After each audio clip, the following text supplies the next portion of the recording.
Hi guys, இந்த வீடியோவில் நம்ம என்ன பார்க்க போகிறோம்னு பார்த்தீங்கன்னா, உங்களுக்கு யாராவது 12th படிச்சுட்டு எஜுகேட் பண்ணுற மாதிரி, மற்றவங்களுக்கு ட்ரைனிங் பண்ணுற மாதிரி நம்ம கெரியர் ஆப்ஷன்ஸ் வந்து எடுக்கணும் அப்படின்னு இன்ட்ரெஸ்ட் இருக்கா? ஸோ வாங்க, அதில் இருக்கிற நிறைய கேட்டகரிஸை பற்றி ஒரு சின்னதாக ஒரு லிஸ்ட்டு வாங்கும். சரிங்களா? நீங்கள் எஜுகேஷன் அண்ட் ட்ரைனிங் பண்ணி சூஸ் பண்ணிங்கன்னா, நீங்கள் கவுன்சிலராக போகலாம், இன்ஸ்ட்ரக்ஷனல் டிசைனராக போகலாம், டீச்சராக போகலாம், ஸ்பெஷல் எஜுகேட்டராக போகலாம், எஜுகேஷன் அட்மினிஸ்ட்ரேட்டராக போகலாம், எஜுகேஷன் டெக்னாலஜிஸ்ட்டாக போகலாம், ப்ரொஃபஸர் அண்ட் லெக்சரராக போகலாம், ஃபாரின் லாங்குவேஜ் டீச்சராக போகலாம், ட்ரான்ஸ்லேட் அண்டு இன்டர்பிரேட்டராக கூட நீங்கள் போகலாம். சரிங்களா? ஸோ இவ்வளோ ஆப்ஷன்ஸ் இருக்குது.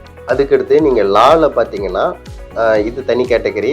நீங்கள் லாயரில் வந்து வெறும் ஒரு லாயர் தான் நினச்சிட்டு இருக்கீங்க. பல விதமான லாயர்ஸ் இருக்குது. ஸோ வாங்க அதை பற்றி பார்ப்போம். Human rights lawyer, public prosecutor, media lawyer, cyber lawyer, intellectual property lawyer, maritime lawyer, civil lawyer, judge, corporate lawyer, medical lawyer, இந்த மாதிரி லாவில் பார்த்தீங்கன்னா நிறைய கேட்டகரிஸ் இருக்குது. ஸோ லா ஸ்டூடெண்ட்ஸ் வந்து நீங்கள் நிறைய சூஸ் பண்ணி படிக்கலாம். சரிங்களா? தேங்க்யூ.